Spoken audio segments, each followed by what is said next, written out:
Now, 4 people have been confirmed dead and 8 injured after a shooting at a Navy yard in Washington, D.C. Witnesses say a gunman was shooting from the 4th floor at people in a cafeteria. Reports claim 2 or 3 gunmen may have been involved in the attack, though that's unconfirmed at the moment. Several civilians and police officers are among the victims. Approximately 3,000 people work at the building where the largest of the Navy's command systems is situated. Well, let's now get some reaction live from a political commentator, John Wright, live from the UK. John, thanks very much for coming onto the programme. This is still a very fluid story and we don't have all the facts at the moment, but we do know the shooter targeted a Navy command centre.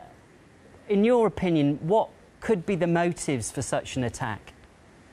Well, the first thing that springs to mind is the possibility that is connected to US foreign policy, given that it is a military installation that was attacked, and given that, as you've just reported, it is emerging that there were more than one gunman involved.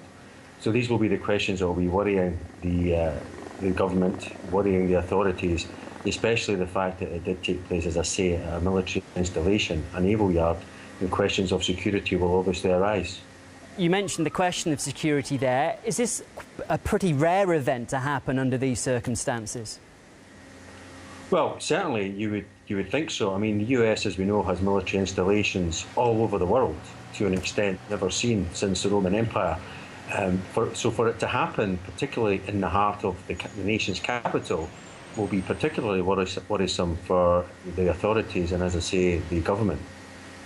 And presumably, well, obviously part of the investigations will be to try and understand the motivation for this attack, but do you believe it could be politically motivated? Presumably that will be one avenue that they will investigate.